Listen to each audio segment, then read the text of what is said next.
நகரங்களில் வந்து ரொம்ப வெளிப்படையாக தெரியுது கிளாஸ், கிராமங்களில் ரொம்ப வெளிப்படையாக தெரியுது காஸ்ட்டு.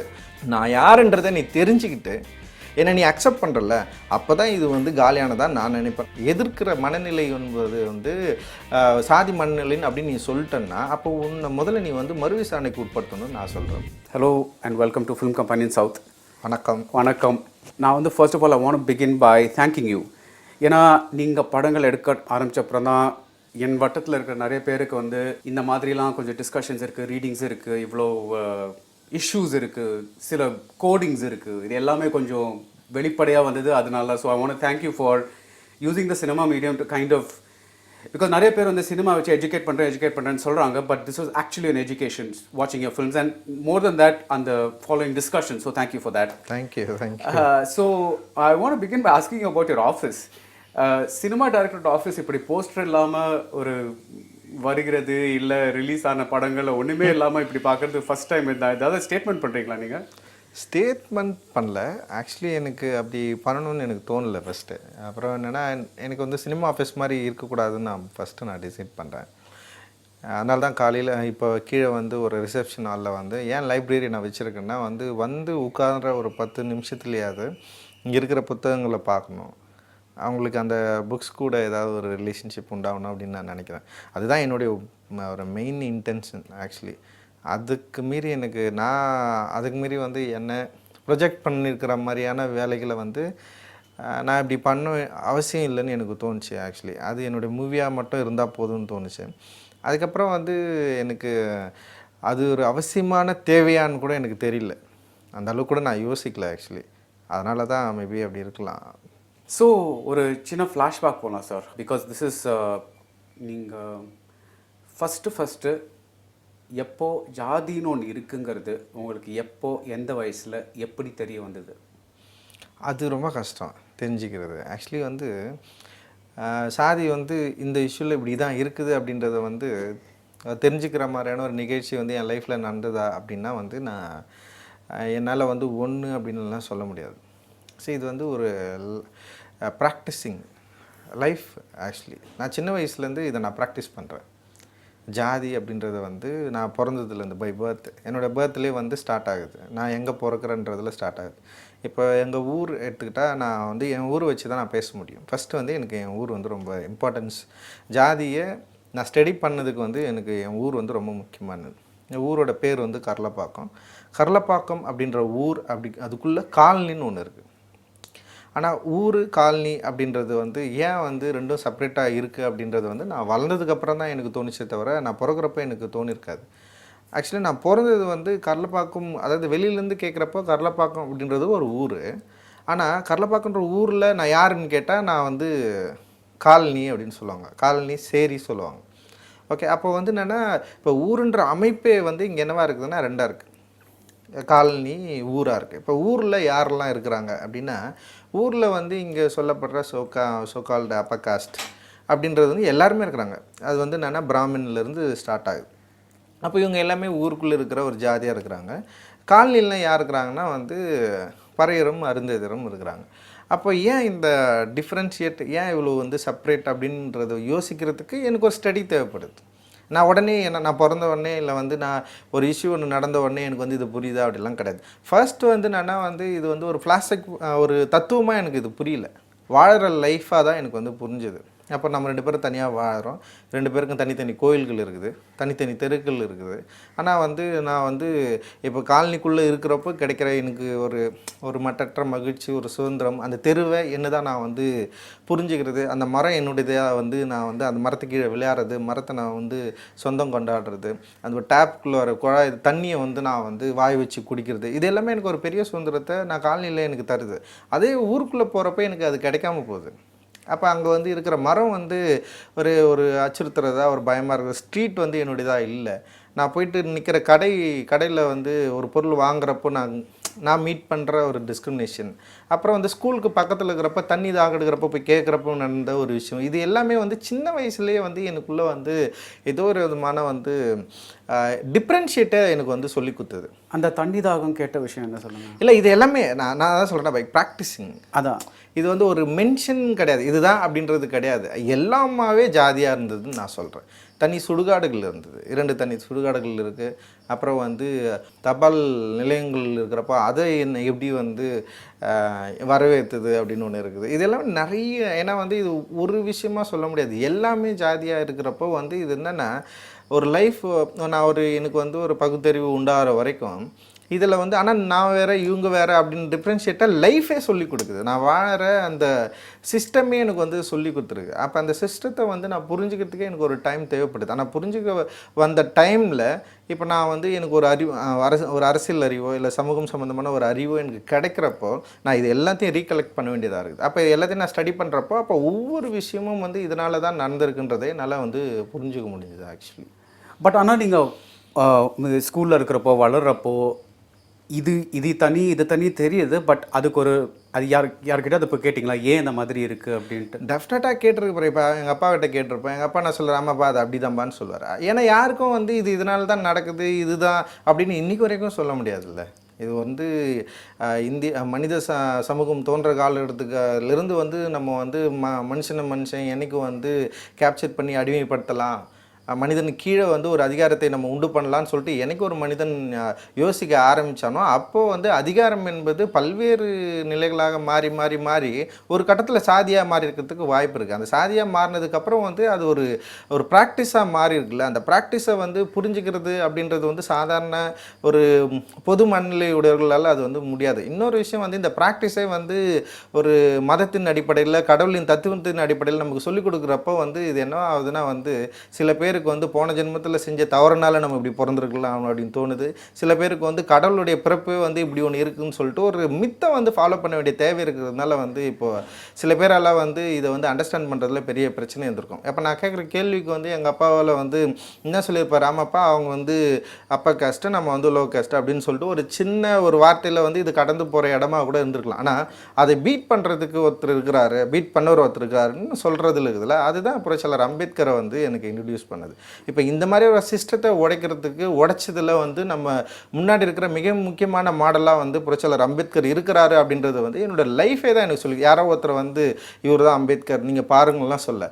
ஆல்ரெடி வந்து எங்கள் ஊரில் ஒரு சின்ன ஸ்டாச்சு இருந்தது, நான் சின்ன வயசில் வந்து நான் பார்த்து. அப்போ யாருன்னு அவர் வந்து நம்ம கேட்குறப்போ அவர் இப்படி தான் இந்த மாதிரி வந்து இருந்தாலுமே கூட இப்படி ஒன்று படிச்சிருக்காரு, இப்படி வாழ்ந்திருக்காரு. இன்றைக்கி வந்து இந்திய சமூகத்துக்கே வந்து ஒரு ஜனநாயகத்தன்மையை வந்து சட்ட ரீதியாக சட்டபூர்வமாக வந்து தீர்மானித்ததில் மிக முக்கியமான பங்கு அவர் தான். அப்போது நீ என்ன நிலைமையில் இருந்தாலும் எங்கே இருந்து வந்தாலும் நீ வந்து உன்னால் எதனாலும் சாதிக்க முடியும் அப்படின்றத வந்து நம்ம சொன்னது அப்படின்றது வந்து அந்த இடம் இதுவும் வந்து லைஃப் தான் எனக்கு சொல்லித்தருது. ஏதோ வந்து ஒரு சின்ன செகண்டில் ஒரு சின்ன நொடியில் வந்து யாரோ ஒருத்தர் வந்து இவர் தான் கையில் குத்துட்டும் போனதில்லை. ஆக்சுவலி இது ஒரு வே ஆஃப் லிவிங் ப்ராக்டிஸ் அப்படின்னு நான் சொல்லுவேன். ஸோ அது ரஃப்லி எந்த வயசில் வந்து நம்மளுக்கு நடக்கிறதெல்லாம் இந்த ஜாதினால தானே அந்த ஃப்ரேம் ஒர்க் எந்த வயசில் உங்களுக்கு ரஃபாக ஒரு எந்த டீனேஜ்லையா ஒரு எந்த ஃபேஸில் உங்களுக்கு? அது வந்து பார்த்திங்கன்னா வந்து ஒரு இளம் பருவம் அப்படின்னு சொல்லலாம். ஒரு 14-15 இயர்ஸில் வந்து இது கரெக்டாக புரிஞ்சுது ஆக்சுவலி. இது ஏன்னா வந்து ஊர் தெருவில் ஒரு கோயில் திருவிழா நடக்குது, திரௌபதி அம்மன் கோயில் திருவிழா. திரௌபதி அம்மன் கோயில் திருவிழாவில் வந்து ஊரில் இருக்கிறவங்க வந்து எல்லா சாதிகாரர்களும் இருக்காங்க. வண்டி இருக்கிறாங்க, ரெட்டியாக இருக்கிறாங்க, நாடார் இருக்கிறாங்க, அப்புறம் வந்து இடையர்கள் இருக்கிறாங்க, அப்புறம் வந்து பார்ப்பனர்கள் இருக்காங்க, அப்புறம் வந்து வண்ணார்கள் இருக்கிறாங்க. எல்லா சாதிகாரங்களும் இருக்கிறாங்க ஊர் தெருவில். ஆனால் எல்லாருமே வந்து அந்த கோயில் திருவிழாவில் காப்பு கட்டிக்க உரிமை இருக்குது, தீ மிதிக்க உரிமை இருக்குது. புரிஞ்சுக்கிறீங்களா? ஆனால் அந்த கோயில் கட்டினதில் வந்து ஒரு 9 தலைக்கட்டுன்னு சொல்லுவாங்க. அதில் வந்து ஒரு தலைக்கட்டு வந்து இப்போ இங்கே காலனியிலேருந்து போனதாக கூட வந்து சொல்லுவாங்க கோயில் கட்டினதில். ஆனால் எனக்கு ஏன் காப்பு கட்டுற உரிமை இல்லைன்ற ஒரு கேள்வி வந்து ரொம்ப ஒரு 10 நாள் கொண்டாட்டம். அது அந்த 10 நாள் கொண்டாட்டத்தில் ஊரே கொண்டாடுற ஒரு திருவிழாவுக்குள்ள என்னுடைய பங்கு என்னன்றதை வந்து நான் யோசிக்கிறப்ப நான் வெறுமனே பார்வையாளனாக மட்டும்தான் இருக்க முடியும், அதில் பங்கு பெற முடியாதுன்ற ஒரு கேள்வி இருக்குதுல்ல. இது ஒரு செலிப்ரேஷனுக்குள்ளே நிகழ்ந்த ஒரு கேள்வி. இது ஒரு சாதாரணமானதான். இது சின்ன வயசுலேருந்தே என்னால் வந்து இந்த கேள்வி கேட்க முடியாது. அதனால் வந்து 2 பேரும் வெட்டிக்கின்னு குத்தின்னு சத்தம் அப்படிலாம் கிடையாது. ஓகேவா? இப்போ அந்த கோயில் திருவிழாவிலே வந்து இப்போது சாப்பாடு போடுற ஒரு இது மாதிரி பண்ண சித்திரை திருவிழான்னு பண்ணுவாங்க. அதில் நான் போய்ட்டு உட்காந்து சாப்பிட்ருக்கணும். இது எல்லாமே நடந்திருக்கு. ஆனாலும் கூட ஒரு கோயில் திருவிழாவில் நம்ம ஏன் பங்கு பெற முடியாமல் போயிருக்கிறோம் அப்படின்னு யோசிக்கிறப்போ வந்து எனக்கு அந்த இடத்துல ஒன்று வந்து யோசிச்சிருக்கலாம். இது மாதிரி நிறைய விஷயங்கள் இருக்குது. அதனால் வந்து ஒரு குறிப்பிட்ட ஒரு விஷயத்த என்னால் சொல்ல முடியாது. ஆனால் இது எனக்குள்ளே வந்து ஒரு பெரிய கேள்வியை ஏற்படுச்சு அப்படின்னு நான் நினைக்கிறேன் நான் சின்ன வயசில். நீங்கள் லைஃப்பில் நிறைய இந்த மாதிரி சின்ன சின்ன இன்சிடென்ட்ஸ் நடந்திருக்குன்னு சொன்னீங்க. ஒரு இன்டர்வியூவில் வந்து உங்கள் தாத்தா வந்து தன்னோட நிலத்தை விற்க வேண்டிய நிலைமை வந்தது அப்படின்னு சொல்லியிருந்தீங்க. அது உங்களுக்கு ஞாபகம் இருக்கா, இல்லை உங்களுக்கு சொல்லப்பட்ட விஷயமா அது? சொல்லப்பட்டது தான். ஆக்சுவலி என்னென்னா அது ஒரு கதையாக கூட இருக்கலாம். எப்படின்னா அங்கே தெங்கினி கெடங்கினி அப்படியெல்லாம் இருக்கும். அது கெடங்கினியில் வந்து ஆக்சுவலி தெங்கினியில் எங்களுக்கு நிலம் இருந்ததாகவும் அந்த நிலத்தை பயிர் செய்ய முடியாத ஒரு சூழல் வந்ததாகவும் அதனால் வந்து அவர் வந்து வழக்கு தொடுத்து அந்த வழக்கை ஜெயிச்சு ஏரி நீர் பாசனத்தை பயன்படுத்திக்கலாம் அப்படின்னு சொன்னதுக்கப்புறமும் கூட அவரால் பயிர் வைக்க முடியல அப்படின்றது வந்து ஒரு கதையாக வந்து எனக்கு வந்து சொல்லப்பட்டது. அந்த கதையின் அடிப்படையில் வந்து பார்க்குறப்போ எனக்கு இப்போ நான் ஒரு வயசுக்கு அப்புறம் எனக்கு ஏன் நிலம் இல்லைன்னு எனக்கு ஒரு கேள்வி வரும்ல. ஏன் வந்து எல்லாருக்கிட்டேயும் நிலம் இருக்குது, இப்போ என்னுடைய காலனியை சுற்றி வந்து இருக்கிற நிலங்கள் எதுவுமே ஏன் நமக்கு சொந்தமாக இல்லை? நமக்குன்றது எனக்கு மட்டும் கிடையாது, இங்கே இருக்கிற வாழற மக்கள் கூட ஏன் நிலம் வந்து சொந்தமாக இல்லை? அவங்களுக்கு எப்படி இந்த நிலம் வந்து கைவிட்டு போச்சு? ஏன்னா நீங்கள் பார்த்தீங்கன்னா அந்த நிலம் எல்லாமே இங்கே இருக்கிறவங்களுக்கு சொந்தமாக இருந்தது ஒரு காலகட்டத்துக்கு அப்புறம் இல்லாமல் போச்சு. அப்படின்றப்போ அந்த கேள்வியின் அடிப்படையில் வந்ததில் இந்த கதைகள் தான் ஆக்சுவலி அது. உங்கள் ஸ்கூல் காலேஜ் லைஃப்பில் எப்படி இருந்தது? ஸ்மூத்தாக போச்சா இல்லை ரஃப்பாக இருந்ததா? நீங்கள் ஒரு ரிபல் மாதிரி ஆனீங்களா? எப்படி இந்த கொஸ்டின்ஸ்லாம் உங்களுக்குள்ளே இருக்குது? எப்படி இருந்தீங்க அந்த ஃபேஸில்? ஆக்சுவலி இப்போ நான் வந்து ஸ்கூலில் கொஞ்சம் நல்லா படிக்கிற பையன் தான். அதனால் வந்து டீச்சர்ஸ்க்கு ஓரளவுக்கு வந்து பாசமானவன் ஆக்சுவலி. அது வந்து நான் 5வது படிக்கிற வரைக்கும் எனக்கு பாத்திமா டீச்சர் இருந்தாங்க, தேவதாஸ் ஹெட்மாஸ்டர் இருந்தார், அப்புறம் ராணி டீச்சர்னு ஒருத்தர் இருந்தாங்க. 5வது படிக்கிறதுக்குள்ளேயே வந்து அவங்க எனக்கு இந்த மாதிரியான எந்த டிஃப்ரென்ஸையும் கிரியேட் பண்ணல ஆக்சுவலி. அவங்க ரொம்ப பாசமாக பார்த்துக்கிட்டேன். ஸ்கூலுக்கு போகிறதே எனக்கு பெரிய சந்தோஷமான ஒரு காலகட்டம் தான். ஏன்னா டீச்சர் வந்து அவங்க கொண்டு வர சாப்பாடு கூட வந்து எனக்கு கொடுத்துருக்குறாங்க, நீ சாப்பிடுன்னு. அப்புறம் வந்து என்னை வந்து பயங்கரமாக என்கரேஜ் பண்ணியிருக்காங்க. அதனால் வந்து எனக்கு ஸ்கூலில் நான் நல்லா படிக்கிற பையன்றதுனால வந்து ஒரு திமிரு ஒரு ஆணவம் எனக்கு எப்போவுமே இருக்கும் ஆக்சுவலி. நான் 5th கூட வந்து நான் தான் வந்து லீடர், அதுவும் ஒட்டுமொத்த ஸ்கூல்லையும் வந்து கண்ட்ரோல் பண்ணுற ஒரு ஆளாக கூட நான் 5th நான் இருந்தேன். அதுக்கப்புறம் நான் படித்தது எல்லாமே டிஃப்ரெண்ட் ஸ்கூல்ஸில் வந்து நான் போனேன் நான். அதனால் எனக்கு பெருசாக இது சம்மந்தமாக அதோட வட மாவட்டத்திலும் நீங்கள் தென் மாவட்டங்களையும் வந்து கம்பேர் பண்ணுறப்போ வட மாவட்டத்தில் வந்து நீங்கள் நேரடியாக வந்து சாதி ரீதியான ஒரு விஷயத்த ஸ்கூலில் வந்து உங்களால் வந்து பண்ண முடியாது. காரணம் வந்து நான் படித்த இடத்துல வந்து இங்கே திருவள்ளூர் மாவட்டங்கள் வந்து பூவை மூர்த்தியார்னு சொல்கிற மிக முக்கியமான ஒரு லீடர் இருந்தார். அவர் வந்து ஒரு பெரிய மாற்றத்தை வந்து கிரியேட் பண்ணார். அதனால் எதிர்த்து பேசுகிறது வந்து எனக்கு வந்து லேர்ன் பண்ணதுலேருந்து அதுக்கப்புறம் வந்து இங்கே என்ன சொல்கிறது, இந்த மாதிரியான பிரச்சனைகளுக்கு வந்து ஒரு குரல் கொடுக்கக்கூடிய, அதுக்கப்புறம் வந்து எங்களெல்லாம் வந்து எஜுகேட் பண்ணக்கூடிய, எஜுகேஷன் நோக்கி நகர்த்தக்கூடிய ஒரு முக்கியமான ஆளுமையாக அண்ணன் வந்து இருந்தார். அப்படின்றப்போ வந்து எங்களுக்கு இந்த பிரச்சனை ரொம்ப ஸ்ட்ரெயிட்டாக தெரியாது. ஆனால் வாழற பகுதியில் பிரச்சனை இருக்கலாம். ஆனால் ஸ்கூலில் வந்து நான் அப்படி வந்து எதுவும் பெருசாக அனுபவப்பட்டதில்லை. அதனால் வந்து ஸ்கூல் லைஃப் வந்து எனக்கு ஜாலியான லைஃப் தான். நான் 6th வந்து பாண்டியேஸ்வரத்தில் படித்தேன்.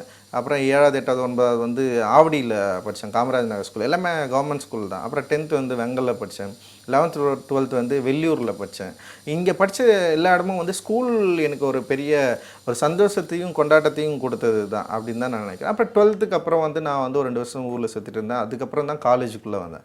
காலேஜுக்குள்ளே வரப்போ இப்போ சென்னை ஃபைன் ஆர்ட்ஸ் மாதிரியான காலேஜுக்குள்ளே வரப்போ அங்கே நான் சந்தித்த சில ஆளுமைகள், அதுக்கப்புறம் நான் பார்த்த திரைப்படங்கள், அப்புறம் அங்கே வந்து அங்கே ஒரு கலெக்டிவ் மனோபாவத்துக்குள்ளே வந்து சாதி என்னவா இருக்குதுன்றது யோசனை, இது எல்லாமே தான் எனக்கு வந்து ஒரு பெரிய படிப்பினை கொடுத்ததுன்னா வந்து காலேஜ் டைம் தான் அப்படின்னு சொல்லுவேன். அங்கே தான் நான் ரீட் பண்ண ஆரம்பிக்கிறேன். அங்கே நான் ஏற்கனவே வந்து அம்பேத்கர் வந்து ஒரு சின்ன ஒரு புக்காக நான் படிச்சிருக்கலாம், பெரியாரை பற்றி ஒரு சின்ன கிளிம்சஸ் நான் படிச்சிருக்கலாம். ஆனால் நான் காலேஜுக்குள்ளே வரப்போ தான் நான் வந்து புத்தக வாசிப்புக்குள்ளே வந்து நான் போகிறேன். புத்தக வாசிப்பு தான் எனக்கு வந்து சைக்காலஜிக்கல் எஃபெக்டை பற்றி என்னால் புரிஞ்சிக்க முடிஞ்சது. குறிப்பாக வந்து சிக்மண்ட் ஃப்ராய்டு இந்த மாதிரி ஆட்களை வந்து நம்ம படிக்கிறப்போ வந்து உளவியல் ரீதியான ஒரு எண்ணங்களுக்கும் யோசனைகளுக்கும் உள்ள தத்துவார்த்த ரீதியிலான விளக்கங்களை வந்து நான் தேட ஆரம்பித்தேன். அப்போ நான் தேட ஆரம்பிக்கிறப்போ வந்து உண்மையிலே இங்கே அதிகாரம் என்னவா இருக்குது, உண்மையிலே இங்கே வந்து சாதி என்னவா இருக்குது. அம்பேத்கர் வந்து சாதியை சூப்பராக சொல்லியிருப்பார். சாதி என்பது ஒரு மனநிலை அப்படின்னு இருப்பார். அது வந்து அந்த மனநிலையை புரிஞ்சிக்க நான் வந்து ட்ரை பண்ண ஆரம்பித்தேன். இப்போ எதுவுமே இங்கே வந்து ரொம்ப ஸ்ட்ரெயிட் கிடையாது. இங்கே எல்லாமே அப்ஸ்ட்ராக்டாக இருக்குது. உளவியல் ரீதியாக நம்ம பாதிக்கப்பட்ட ஒரு சமூகமாக இருக்கிறோம். அப்போ உளவியல் ரீதியான பாதிக்கப்பட்ட இந்த சமூகத்தை, இந்த நிகழ்வை, ஒரு நடப்பை புரிந்து கொள்வதற்கு முதல்ல நம்ம அதுக்கு தயாராக வேண்டிய தேவை இருக்குது. அந்த தேவையை எனக்கு வந்து ரீடிங்கும் திரைப்படங்களை பார்த்ததும் இல்லை வந்து இது சம்மந்தமான உரையாடல்களும் தான் எனக்கு வந்து நான் வந்து அதுலேருந்து தான் புரிஞ்சுக்கிறேன்னு நினைக்கிறேன். அது என்னுடைய கல்லூரி காலகட்டங்கள் தான் என்னை அப்படி மாற்றுச்சு. ஏன்னா எல்லாரும் அந்த காலகட்டத்தில் சமூகம் தான் கூப்பிடுவானுங்க. என் வா சமூகம் நல்லா இருக்கு. ஏன்னா வந்து பொதுவாக என்னுடைய காலேஜில் வந்து நான் அந்த சமூக சிந்தனைகள், சமூக தேவை இதை பற்றி தான் தொடர்ந்து எல்லாருக்கிட்டையும் பேசியிருக்கேன், டிஸ்கஷன் பண்ணியிருக்கேன். என்னுடைய பெயிண்டிங் அந்த மாதிரி தான் இருந்திருக்கு. நான் 4 ப்ளே பண்ணியிருக்கேன் ஆக்சுவலி, மாடர்ன் பிளேஸ் அங்கே. நீங்கள் எழுதின பிளேஸ்? ஆமாம், நானே எழுதியிருக்கேன். நான் அந்த எழுதின ப்ளேவும் நான் வந்து முழுக்க முழுக்க இந்த சொசைட்டியோடைய உணர்வுகளை பற்றி, இங்கே சமூக மதிப்பீடுகளை பற்றி தான் நான் எழுதியிருக்கிறேன். நான் அதனால் என்னோடய காலேஜ் டைம் தான் இது ரொம்ப முக்கியமான டைமாக நான் பார்க்குறேன். இந்த ஃபார்மேட்டிவ் வந்து காலேஜ் டைம் தான். டெஃபினட்டாக அப்போ தான் வந்து நான் ஃபர்ஸ்ட் டைம் வந்து மாடர்ன் பிளேஸை வந்து ஃபர்ஸ்ட் டைம் பார்க்குறேன். நான் இப்போ நம்ம பார்க்குறது எல்லாமே ஒரு மேடை நாடகங்கள் இருக்கும். அப்போ நாடகம்னாவே வந்து இந்த மாதிரி டைப் நாடகம் தான் சொல்லுவாங்களே. அந்த நாடகத்தை விட்டு அகத்தை பற்றி பேசுகிற, ஒரு சோலை பற்றி பேசுகிற ஒரு நாடகங்களை வந்து நான் ஃபர்ஸ்ட் டைமாக பார்க்குறேன். உடல் மொழி பற்றி என்ன மாதிரி பிளே இது நிறைய அந்த இடத்துல தான் வந்து முருகபூபதியோட பிளே வந்து ஃபர்ஸ்ட் டைமாக நான் வந்து அவங்க வந்து மாடர்ன் பிளேஸில் ரொம்ப முக்கியமான ஆள், கான்டெம்பரரியாக நிறைய ஒர்க் பண்ணிட்டுருக்காங்க. அவங்களுடைய ஃபஸ்ட்டு ப்ளே நான் வந்து ஃபர்ஸ்ட் டைம் அப்போ தான் என்னுடைய காலேஜில் கல்ச்சுரல் ஈவெண்ட்டில் வந்து நான் பார்க்குறேன். அதில் வந்து இப்போ எங்கள் சீனியர் இவர் புருஷோத்தமன் நடிச்சிருந்தார், அப்புறம் கருணா பிரசாத் ஆக்டர் நடிச்சிருந்தார். அந்த ப்ளே வந்து எனக்குள்ளே பல உளவியல் ரீதியான கேள்விகளை வந்து உண்டாக்குச்சு. இப்போ நம்ம தொடர்ந்து பார்த்துட்டு இருக்கிற ப்ளே என்னவாக இருக்குது, நாடகங்கள் என்னவாக இருக்குது, மேடை நாடகங்கள் என்னவாக இருக்குது, ஆனால் இது ஏன் இவ்வளோ டிஃப்ரெண்ட்டாக இருக்குது, ஏன் உடல் மொழி வந்து இவ்வளோ வித்தியாசமாக இருக்குது, ஸ்டேஜ் அவங்க வந்து அந்த பேலன்ஸ்லேருந்து அதோட எல்லாமே வந்து டோட்டலாக டிஃப்ரென்ஸாக இருக்கிறப்போ வந்து நம்ம ஏன் இந்த மாதிரி பண்ணி பார்க்கக்கூடாதுன்னு சொல்லிட்டு நான் எழுதினேன். கிட்டத்தட்ட ஒரு 5-6 நாடகங்கள் எழுதினேன். அதில் 4 நாடகங்களில் வந்து நான் பண்ணி ஸ்டேஜ் பண்ணி பார்த்துட்டேன் ஆக்சுவலி காலேஜ்லேயே.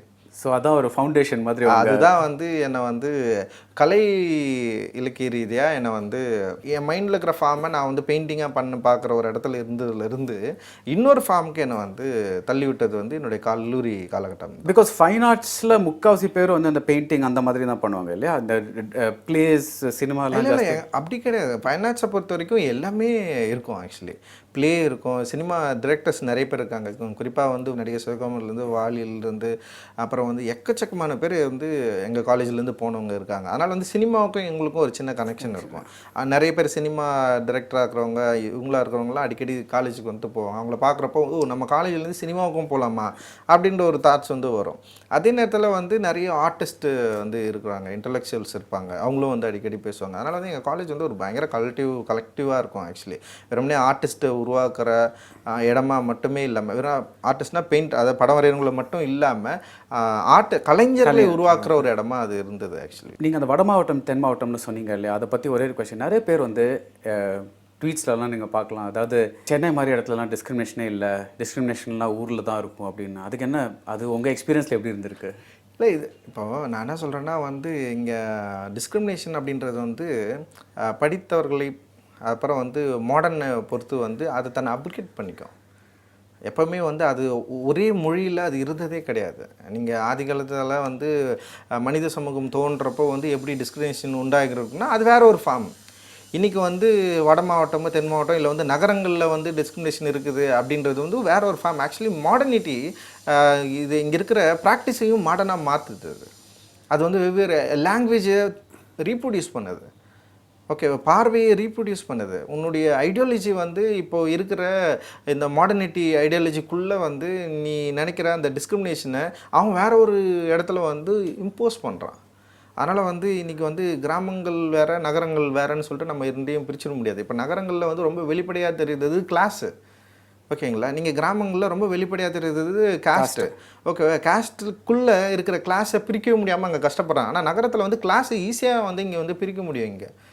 ஓகே, ஆனால் அந்த கிளாஸுக்குள்ளே இருக்கிற அந்த ஜாதி வேற்றுமைகளை வந்து நீங்கள் வந்து இங்கே இருக்கிற லிவிங் ஏரியாஸில் வந்து நீங்கள் வந்து ஈஸியாக அதை வந்து புரிஞ்சிக்கலாம். குறிப்பாக வந்து முஸ்லீம்களுக்கு வந்து வீடு தரமாட்டேன்னு சொல்கிறது, குறிப்பாக வந்து இது நான் வெஜிடேரியனுக்கு வந்து வீடு தரமாட்டேன்னு சொல்கிறது, நான் வெஜிடேரியன் இருக்கிறவங்க நீ பீஃப் சமைக்க மாட்டியான்னு கேள்வி கேட்குறது.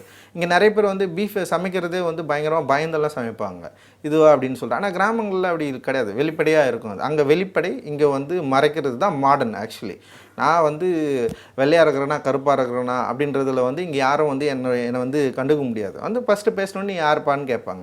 கிராமத்தில் தெரிஞ்சிடும். நான் போனோடனே வந்து இவன் இன்னார் பையன், இன்னார் பேராவன், அதனால் அவன் யாருன்றது அவங்களுக்கு ஈஸியாக தெரிஞ்சிடும். அதனால் அவங்க ஈஸியாக ஐடென்டிஃபை பண்ணிப்பாங்க. பக்கத்தில் உட்கார்றப்பவே நீ யார் பையனும் அவங்களுக்கு தெரிஞ்சிடும். இங்கே வந்து அதை தெரிஞ்சுக்கிறதுக்கு வந்து ஒரு வே ஆஃப் ஒரு ஸ்பீக்கிங் மெத்தட் இருக்குது. அந்த மெத்தட் வச்சு ஈஸியாக வந்து அவங்க வந்து கண்டுபிடிக்கலாம். ஆனால் அதை மீறி கண்டுபிடிக்காத அளவுக்கு வந்து இங்கே நிறைய பேர் ஹைட் பண்ணி வாழ்ந்துட்டு இருக்காங்க. அதனால் இது வந்து மறைஞ்சிட்டுதா ஒளிஞ்சிட்டதாலாம் நம்மளால் வந்து சொல்ல முடியாது. நான் என்ன சொல்கிறேன்னா, நான் யாருன்றதை நீ தெரிஞ்சுக்கிட்டு என்னை நீ அக்செப்ட் பண்ணுறல, அப்போ தான் இது வந்து காலியானதான் நான் நினைப்பேன். அது வரைக்கும் நீ யாருன்றதை என்னை தெரிஞ்சிக்காமலே நம்ம எல்லாரும் ஒன்றா இருக்கிறப்ப, நான் யாரும் தெரிஞ்சுக்கணுன்னே என்கிட்டேருந்து ஒரு சின்ன இடைவெளி உன்னால் உண்டாக்க முடிஞ்சுதுன்னா, அப்போது கிராமம் வேறு நகரம் வேறு அப்படின்றது இல்லைன்றது வந்து என்னோட தெளிவு. பட் இப்போ உங்களுக்கு அக்செப்ட் ஆகிற மாதிரி ஒரு ஃபீலிங் வருதா? பிகாஸ் நீங்கள் ஒரு பெரிய ஃபிலிம் டைரக்டர், உங்கள் படங்கள் எல்லா இடத்துலையும் பார்க்கப்படுது. நார்த் இந்தியா, சவுத் இந்தியா எல்லாரும் உங்களை பற்றி பேசுகிறாங்க. So do you get that feeling இப்போ? ஆமாம், டெஃபினட்டாக சொல்கிறேன். இங்கே வந்து எதிர்க்கிற மனநிலை இருக்கிற அதே சமயத்தில் தான் ஆதரவு மனநிலையும் இருக்குது. நான் யாருன்றதை நான் பேசுகிறது அப்படின்றது வந்து சில பேர் மற்றும் 3 விதமான மனநிலை இருக்குது. ஒன்று வந்து எதிர்ப்பு, இன்னொன்று வந்து இனி எதுக்கு இதை பற்றி பேசிகிட்டு இருக்கிறேன்னு சொல்கிறது, இன்னொன்று வந்து ஆமாம் நீ பேசுன்னு சொல்கிறது. மற்ற 3 இருக்குதுல்ல, அந்த 3 பேரும் வந்து என்னை டிஸ்கஷன் பண்ணுற இடமே வந்து அக்செப்ட்னு தான் நான் நினைக்கிறேன். நீ என்னை பற்றி உரையாடாமல் நீ கடந்து போகிறன்னா தான் பிரச்சனை. என்னை பற்றி உனக்கு வந்து உரையாடணும்னு தோணுது, என்னை பற்றி யோசிக்கணும்னு தோணுது, முதல்ல என்னை திட்டணும்னு தோணுது, அப்புறம் என்னை விமர்சிக்கணும்னு தோணுது, என்னை ஆதரிக்கணும்னு தோணுது. அப்போ அந்த 3 விஷயம் ஒரே டைமில் வந்து ஸ்டார்ட் ஆகுது அப்படின்றப்பவே இது வந்து எனக்கு வந்து ஒரு வெற்றின்னு தான் நான் நினைக்கிறேன். நீங்கள் அம்பேத்கர் பற்றி பேசுனீங்க, பெரியாரை பற்றி பேசுனீங்க கொஞ்சம். அதோட நீங்கள் வந்து நிறைய இந்த அமெரிக்காவில் நடந்த பிளாக் மூமெண்ட்டை பற்றி நிறைய பேசியிருக்கீங்க. அந்த எக்ஸ்போஷர் உங்களுக்கு எப்போ கிடச்சிது? ஆக்சுவலி மூவி தான்.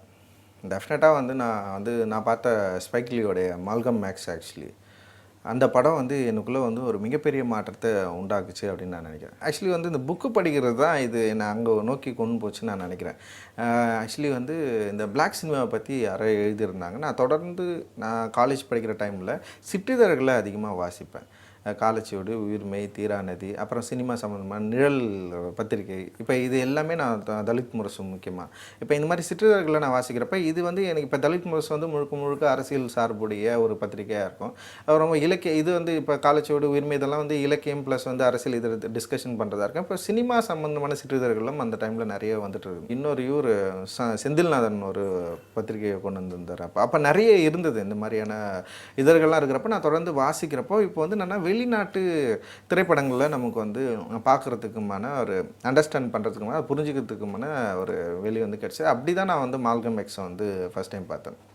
அப்போ மால்கம் எக்ஸை பார்க்குறப்போ அந்த படமும் நானும் வேறு ஒன்றா தோணலை எனக்கு. அது எனக்கு ஒரு பெரிய ஒரு அஃபெக்ஷனை எனக்கு வந்து க்ரியேட் பண்ணிச்சு. குறிப்பாக அலெக்ஸ் ஹேலியோட ரூட்ஸ் இருக்குல்ல, ரூட்ஸை படித்ததுக்கப்புறம் வந்து நான் வந்து ஒரு பெரிய மன உளைச்சலுக்கு வந்து ஆளானேன்.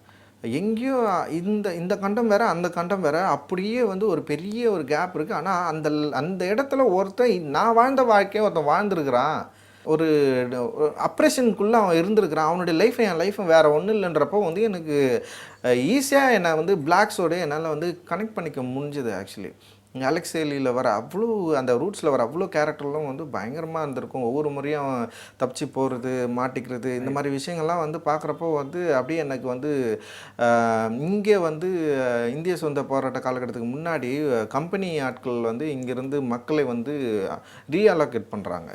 இங்கேருந்து தூக்கின்னு போயிட்டு மலேசியா, சிங்கப்பூர், அப்புறம் வந்து ஃபிஜி, அப்புறம் அந்த ஷியாம் மரண ரயில் பாதைன்னு சொல்லுவாங்கள்ல, இப்போ அந்த இடத்துல வந்து மக்களை வந்து ஒர்க்கர்ஸை கூப்பிட்டு போகிறது. அப்புறம் இலங்கையில் வந்து கிட்டத்தட்ட பெரிய எண்ணிக்கையிலான மக்களை வந்து ரீஅலோகேட் பண்ணது. அந்த மாதிரி எக்கச்சக்கமாக இந்த கதை ஏற்கனவே நடந்துருக்குது. ஏன்னா ஒயிட்ஸ் ஆல்ரெடி ப்ராக்டிஸ் பண்ணியிருக்கிறான். பிளாக்ஸை கூட்டின்னு வந்து அவங்கள வந்து ஒரு பயங்கரமாக கஷ்டப்படுத்தி அவங்கள அடிமைப்படுத்தி வேலை வாங்கலாம். அதே இதை வந்து இங்கே வந்து அப்ளை பண்ணியிருக்கலாம். அப்போ இதை யோசிக்கிறப்போ வந்து ரெண்டும் ஒன்றா ஃபஸ்ட்டு தோணுச்சு. அப்புறம் பிளாக்ஸோட வெற்றி என்ன, பிளாக்ஸோடைய ஏன் இவ்வளோ வந்து பவர்ஃபுல்லாக இன்றைக்கி உலகம் முழுக்க இருக்கிறாங்க அப்படின்னு யோசிக்கிறப்போ அவன் வந்து ஆர்ட்டை வந்து ரொம்ப சாலிடாக பயன்படுத்திருக்கிறான்.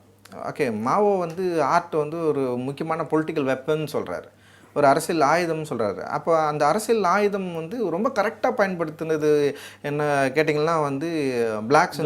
ஆக்சுவலி வந்து திராவிடன் மூமெண்ட் வந்து ஆர்ட்டை பயங்கரமாக பயன்படுத்தியிருக்கிறாங்க அதே சேம் டைமில். அப்போ நம்ம இந்த கல்ச்சர்லேருந்து வரப்போ அவங்கள பார்க்குறப்போ வந்து அவங்க வந்து நான் இப்போ நியூயார்க் போனேன். நான் அந்த டைமில் பார்த்திங்கன்னா வந்து அந்த பிளாக்ஸுக்குன்னு தனி மியூசியம்ஸ் இருக்குது. அவன் வந்து ஆர்டிஸ்டிக்காக இந்த 400 ஆண்டு காலத்தில் பிளாக்ஸ் என்ன பண்ணியிருக்கிறான்ற வந்து டாக்குமெண்ட் இருக்குது. அந்த டாக்குமெண்ட்டை படிக்கிறப்போ அந்த விஷுவல்ஸை பார்க்குறப்போ நமக்கே வந்து ஒரு வைப்ரேஷன் க்ரியேட் ஆகுது. ஏன் இந்த மாதிரி வந்து இங்கே வந்து பண்ணவே இல்லை, இவ்வளோ ஒரு என்ன சொல்கிறது, ஒரு சாலிடான ஒரு விக்டரி அவங்களால வந்து பெற முடிஞ்சது, நம்மளால் ஏன் இது வந்து பண்ண முடியல, இங்கேயும் அந்த மாதிரியான சினிமாவோ ஆர்ட்டோ இங்கே ஏன் உருவாகலை அப்படின்ற கேள்வி எனக்கு கொஞ்சம் கொஞ்சமாக தான் வருது ஆக்சுவலி. அப்புறம் வந்து நான் பார்த்தா வந்து இவர் முகமது அலியோட அலி அப்படின்ற ஒரு படம், அதுக்கப்புறம் வந்து அது தொடர்ந்து நிறைய படங்கள் வந்து நம்ம வந்து பிளாக்ஸை வந்து நான் தேடி தேடி பார்க்குறப்போ வந்து எனக்கு அந்த கல்ச்சரு அவங்க அதை ஒரு ஆர்ட் வெப்பனாக பயன்படுத்திக்கிட்டது எனக்கு ரொம்ப பிடிச்சது. குறிப்பாக மியூசிக்லாம் வந்து அவங்க பண்ணாத வேலையே கிடையாது. அவ்வளோ பெரிய ஜாஸ்லேருந்து பாப்லேருந்து ராக் எல்லாத்தையுமே வந்து கேப்சர் பண்ணி இன்றைக்கி வந்து வேர்ல்டில் வந்து மியூசிக்னால் பிளாக்ஸ் தான் வந்து டாமினேட் அப்படின்ற இடத்துக்கு வந்து அவங்க வந்து போயிருக்காங்க. ஆனால் அதுக்கு முன்னாடி அந்த இடம் இருந்ததானா இல்லை.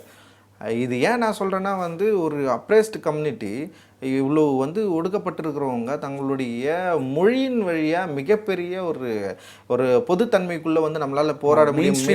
மெயின் ஸ்ட்ரீமை வந்து நம்ம கேப்சர் பண்ண முடியுன்றதே வந்து ஒரு மிகப்பெரிய ஒரு பொலிட்டிக்கல் ஒரு விஷயம் இல்லை. அதையே நம்ம பண்ணக்கூடாது இங்கே அப்படின்றது வந்து நான் பிளாக்ஸ் கிட்டேருந்து எடுத்துக்கிட்டது தான். குறிப்பாக வந்து மால்கம் எக்ஸ்க்கும் வந்து மார்ட்டின் லூதர் கிங்குக்கும் பெரிய வித்தியாசம் இருக்குது. மார்ட்டின் லூதர் கிங் வந்து அகிம்ஸ்ன்னு சொல்கிறாரு, மால்கம் எக்ஸ் வந்து பிளாக் பேந்தர்னு சொல்கிற மூமெண்ட்டில் ஃபைட் பண்ணுறாரு. ஓகே, ஆனால் 2 பேருக்கும் ஒரே விதமான முடிவு தான் கிடைக்குது அங்கே. அப்போது வந்து நிறைய என்னால் அவங்ககிட்டேருந்து எடுத்துக்கிறதுக்கோ பேசுகிறதுக்கும் நிறைய நான் அதனால தான் அடிப்படையில் நான் ரொம்ப கவலைப்படுவேன், நான் ஏன் பிளாக்காக இல்லைன்னு சொல்லிட்டு. ஒருவேளை வந்து இங்கே தலித்துகள் எல்லோரும் பிளாக்காக இருந்திருந்தாங்கன்னா ஒரு பெரிய வெற்றி அவங்களுக்கு வந்து கிடச்சிருக்கு. ஏன்னா அடிப்படையில் வந்து நான் பிளாக் அப்படின்றப்போ வந்து ஒரு அப்ரேஷனை என் மேலே ஈஸியாக வெளிப்படையாக காட்ட முடியுது அப்படின்றப்போ அவன் வேறு வழி இல்லாமல் அதை ஃபஸ்ட்டு போராடி வென்றுட்டு தான் ஒரு வேலையோ இல்லை வந்து ஒரு விஷயத்தையும் அவனால் பண்ண முடியும். இப்போ ஒரு வேலைக்கு அவன் போகிறான்னா ஃபஸ்ட்டே வந்து அவன் கருப்பாக இருக்கிறப்ப அவன் கருப்புன்னு அவனுக்கு தெரிஞ்சிடும். அதை மீறி அவன் கருப்புன்றது தெரிஞ்சதுக்கப்புறம் அவனை இன்டர்வியூ பண்ணுறப்போ அவனுடைய திறமை வந்து அவனை வந்து ஒரு வேலைக்கு எடுத்து இங்கே வந்து அதுக்கப்புறம் அதை ஃபைட் பண்ணிட்டு தான் அவன் என்ன பண்ணுவான்னா அந்த வேலைக்குள்ளேயே போக முடியும். ஃபஸ்ட்டு அவனுடைய அப்ரேஷனை உடச்சிட்டு தான் அவன் உள்ளே வர முடியும். ஆனால் இங்கே அப்படி இல்லை. நீ வந்து நான் என்னவா இருக்குன்றது வந்து நான் சொன்னால் தான் உங்களுக்கு தெரியும், இல்லை நீங்கள் என்னை வந்து கண்டுபிடிக்கணும், பயங்கரமாக தேடி கண்டுபிடிச்சி இவன் தான்டா அப்படின்னு சொல்லணும். அப்படி இல்லைன்னா நான் சொன்னால் தான் உங்களுக்கு தெரியும்.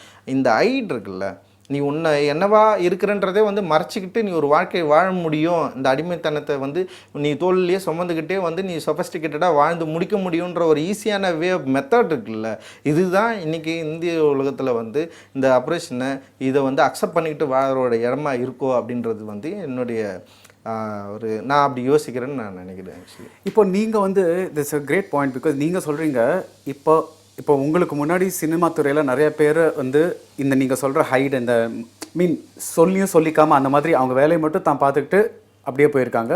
நம்மளுக்கு இப்போ தெரியும், ஆனால் அப்போ வந்து வேலையை மட்டும்தான் பார்த்துட்டு இருந்தோம்.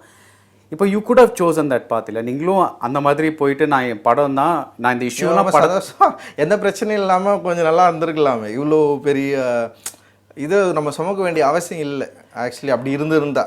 ஸோ அந்த சக்ஸஸ் வந்து அவர் இப்போ உங்களுக்கு இருக்கிற சக்ஸஸும் அது உங்களுக்கு கிடைக்கிற தனிப்பட்ட சக்ஸஸா இல்லை அந்த கம்யூனிட்டிக்கு கிடைக்கிற சக்ஸஸா? இது ஒரு சமூகத்துக்கு கிடைக்கிற சக்ஸஸ். நான் என்பது நான் கிடையவே கிடையாது. நான் ஒரு டூல். நான் இங்கே இல்லைனாலும் வேற ஒருத்தர் வந்து பேசுவாங்க.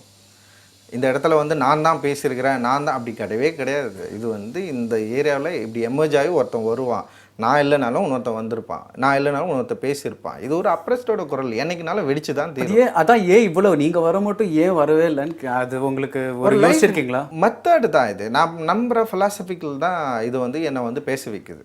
அதுதான். ஒருவேளை மற்றவங்க வந்து இந்த ஃபிலாசபிக்குள்ளே வராமல் இருந்திருக்கலாம், இதை வந்து பற்றி யோசிக்காமல் இருந்திருக்கலாம், இல்லை பயமும் இருந்திருக்கலாம். இது சொன்னால் வந்து இன்றைக்கும் கூட வந்து பயந்து நிறைய பேர் சொல்லாமல் இருக்கிறாங்க. அது அவங்களுடைய ஒர்க்கிங் ஏரியாவில் நடக்கிற பிரச்சனை இருக்குது. ஒரு வீடு, இப்போ ஒரு 2 வீடு இருக்குன்னா வந்து ஒரு அப்பார்ட்மெண்ட்டுக்குள்ளே வந்து யார் யார் இருக்கிறாங்கன்னா நம்ம சொல்லிக்காமல் இருந்தால் சில விஷயங்கள் நமக்கு வந்து தப்பாக இருக்காதுன்னு யோசிக்கிறது. இந்த மாதிரி எக்கச்சக்கமான தேவைகள் இருக்குது. தேவையின் பொருட்டு தான் அவன் வந்து சொல்லாமல் இருக்கிறான்னு நான் நினைக்கிறேன். நீங்கள் மால்கம் எக்ஸ் பற்றி பேசுனீங்க, ஆனால் first time I'm hearing about it. ஏன்னா எப்போவுமே நீங்கள் படத்தை பற்றி பேசும்போது பேட்டில் ஆஃப் அல்ஜியர்ஸ் பற்றி பேசுவீங்க, இந்த கீலே பாண்டிகோவா மூவி.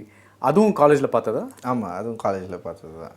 ஆக்சுவலி என்ன அடிக்கடி பார்த்தது அது. ஏன்னா நான் எப்போவும் படங்களை திருப்பி பார்க்கவே மாட்டேன். நான் ஒரு டைம் என் படங்களே வந்து படம் முடிகிற வரைக்கும் தான் பார்ப்பேன், அதுக்கப்புறம் நான் பார்த்ததே கிடையாது. எனக்கு பார்க்க பயமாகவும் இருக்கும் ஆக்சுவலி. ஏன்னா படம் பார்க்குறப்ப நான் தப்பானவன்னு சொல்லிட்டு அதை சொல்கிறோம், அது நீ இங்கெல்லாம் தப்பு செஞ்சுருக்கடான்னு சொன்னேன். அதுலேருந்து வெளியே வரது எனக்கு ஒரு பெரிய பிரச்சனை இருக்கும் ஆக்சுவலி.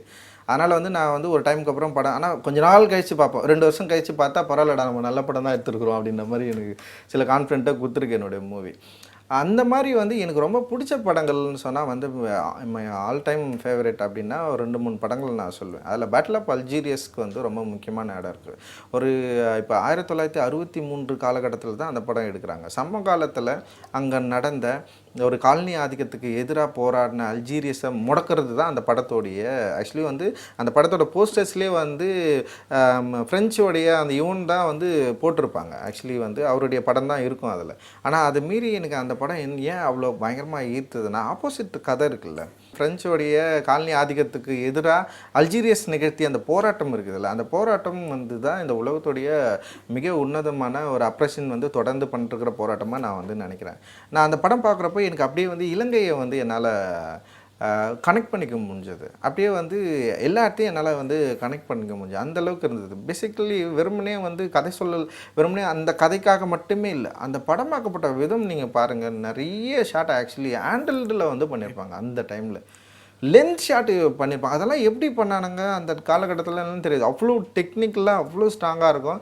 அவ்வளோ டெக்னிக்கலாக அவ்வளோ ஸ்ட்ராங்காக இருந்தாலுமே கூட வந்து ஒரு அப்ரெஸோட வலியை பெயினை அவ்வளோ சூப்பராக அந்த படம் முழுக்க வந்து சொல்லியிருப்பாங்க. அதில் வந்து எதிர்த்து சண்டை போடுறது அப்படின்றது வந்து இருக்கும் அதில். அதனாலேயே ஒரு வேளை எனக்கு பிடிச்சிருந்தேன். ஏன்னா வந்து வெறுமனே பெயின் காட்டுறது அப்படின்னு மட்டும் இல்லாமல் இவங்க பாவம் வலி அது மட்டுமே இல்லாமல் அவன் திருப்பி தாக்குவான்ல, அது அந்த படத்தில் இருந்ததுனால வேலை அதனால தான் எனக்கு பிடிச்சது என்னவோ தெரியல. எனக்கு உங்களுக்கு பிடிச்ச படங்கள் இலக்கியம் எல்லாமே வந்து இந்த தீம் இந்த சீரியஸ்னஸோடு இருந்ததா இல்லை நீங்கள் லைட் ஹார்ட்டட் ஃபிலிம்ஸும்? எனக்கு வெண்ணிற இரவுகள் வந்து எனக்கு ரொம்ப பிடிச்ச நாவல் ஆக்சுவலி. அப்புறம் வந்து தி அல்கிமிஸ்ட் வந்து பயங்கரமாக பிடிக்கும் எனக்கு. நான் படித்து வந்து ரொம்ப ஃபஸ்ட் டைமாக வந்து படிச்சுட்டு வந்து யாரா இது அப்படின்னு சொல்லிட்டு தேடி படிக்க ஆரம்பித்தேன். அதுக்கப்புறம் படிக்காமல் தூக்கி வச்சுட்டேன்னு வச்சிங்களேன் அவரை. எனக்கு அதுக்கப்புறம் அவர் பிடிக்காமல் போயிடுச்சு மற்ற இதெல்லாம் படிச்சுட்டு. அப்போ அது எனக்கு ரொம்ப இன்ட்ரெஸ்டிங்காக இருந்தது. அப்புறம் வந்து இவர் கேப்ரியல் மார்க்கஸ் அவரும் பயங்கரமாக பிடிக்கும் எனக்கு. எனக்கு வந்து ஒரு மேஜிக்கல் ரியலிசத்தை பயங்கரமாக விரும்புகிறேன் நான். எனக்கு அவரை படிக்கிறப்போ வந்து எனக்கு அவர் வந்து அவ்வளோ பிடிக்கும் எனக்கு. குறிப்பாக வந்து இப்போ இன்றைக்கி ரவிக்குமார் வந்து டிரான்ஸ்லேட் பண்ணியிருப்பார் அவர். வெளிச்சமும் தண்ணீர் மாதிரி தான் சொல்லிட்டு ஒரு ஷார்ட் ஸ்டோரி எனக்கு பயங்கரமாக பிடிக்கும் அது. அப்புறம் வந்து ரஷ்யா இலக்கியங்கள் நிறைய இருக்குது. அன்னா கரினா இருக்குது. அதுக்கப்புறம் வந்து நிறைய காதல் கதைகளை வந்து அவங்க தொடர்ந்து எழுதிட்டு இருந்தாங்க. அது எனக்கு அவ்வளோ பிடிக்கும் எனக்கு. அது மாதிரி எனக்கு இலக்கியங்கள் வந்து ரொம்ப பிடிச்சது இருக்குது. ஆனால் இலக்கியங்கள் அவ்வளோ நான் படித்தாலும் புரிஞ்சுக்கினாலும் பொலிட்டிக்கல் அதை விட எனக்கு வந்து பயங்கரமாக இருக்குது. அரசியல் ரீதியாக எனக்கு வந்து பெரிய இன்ட்ரெஸ்ட் இருந்தது. காரணம் வந்து நான் வாழ்கிற சூழல் வந்து எனக்கு வந்து இதை மீறி வந்து இன்னொன்று இதுக்குள்ளே இருக்கிற ஒன்று வந்து எனக்கு தேட சொல்லிச்சு ஆக்சுவலி. அதுதான் அப்படின்னு நான் நினைக்கிறேன். அப்புறம் நிறைய ரொமான்டிக் திரைப்படங்கள் எனக்கு பயங்கரமாக பிடிக்கும். லைஃப் இஸ் பியூட்டிஃபுல் எனக்கு அவ்வளோ பிடிச்ச படம். அந்த படத்தில் வந்து ஒரு அரசியலை பேசுவாங்கள்ல, அதே மாதிரி சினிமா பேரடைஸோ அது அப்படி இருக்கும். கலர்ஸ் ஆஃப் பேரடைஸு, பரான்னு. இப்போ பரான்லாம் பார்த்தீங்கன்னா ஒரு லைஃபே வந்து பொலிட்டிக்கல் சென்ஸோடு தான் இருக்கும். அதில் ஒரு செம்ம காதல் இருக்கும். அந்த காதலுக்குள்ளே ஒன்று சொல்லியிருப்பாங்க. இப்போ இந்த மாதிரி நிறைய பிடிச்ச படங்கள் இருக்குது. ஆனால் நான் என்ன பண்ணுறன்றது தான் முக்கியம். இவ்வளோ பிடிச்ச படமாக இருந்தாலும் எனக்கு ஒரு தேவை இருக்குல்ல, நான் என்ன பேசணுன்றதை நான் டிசைட் பண்ணியிருக்கேன். என்ன யாரும் டிசைட் பண்ணக்கூடாதுன்றதில் நான் கொஞ்சம் தெளிவாக இருந்திருக்கேன். நீங்கள் பண்ணுற படங்களில்? ஆமாம், நான் பண்ணுற படம். நீங்கள் காஸ்ட்லெஸ் சொசைட்டியை பற்றி பேசிகிட்டு இருக்கீங்க. That is your whole ambition. But நிறைய பேர் வந்து உங்களுக்கு இந்த தலித்துங்கிற ஆல்மோஸ்ட் அது காஸ்ட் மாதிரி ஆக்கிட்டாங்க. தட் இஸ் ரஞ்சித் வந்து is a Dalit is become almost like a cost for you. அதை எப்படி பார்க்குறீங்க நீங்கள்? இது ஆக்சுவலி பெரிய ஒரு முரண். இது புரிஞ்சுக்கிறதுக்கு வந்து பெரிய ஸ்டடி தேவைப்படுதுன்னு நான் நினைக்கிறேன். ஃபஸ்ட்டு அவங்க வந்து வெறுமனே வெளிப்படையாக என்னை அணுகிறது. இப்போ நான் வந்து அடிப்படையாக தலித்துகளுக்கு ஆதரவாக பேசுறதுனாலே வந்து நான் தலித்து ஆதரவு அப்படின்றதோ இல்லை வந்து தலித்துலேருந்து வந்ததுனாலே ஒரு தலித் சாதி பற்றி இவர் வந்து பண்ணுறாருன்னா, தலித் சாதி தலித் ஆதரவுன்னா நான் என்ன மனநிலையிலேருந்து பேசுகிறேன்னு முதல்ல வந்து புரிஞ்சுக்கணும். முதல்ல வந்து இங்கே வந்து எழுதப்படாத கதைகளும் சொல்லப்படாத மனிதர்கள் பற்றி நான் பேசணும்னு நான் ட்ரை பண்ணுறேன். இது வரைக்கும் வந்து உங்களுடைய சினிமாக்களில் நான் என்னவா இருக்கிறேன், இங்கே வந்து என்ன சொல்கிறது, பிரதிநிதித்துவம் தான் ரொம்ப முக்கியமானது.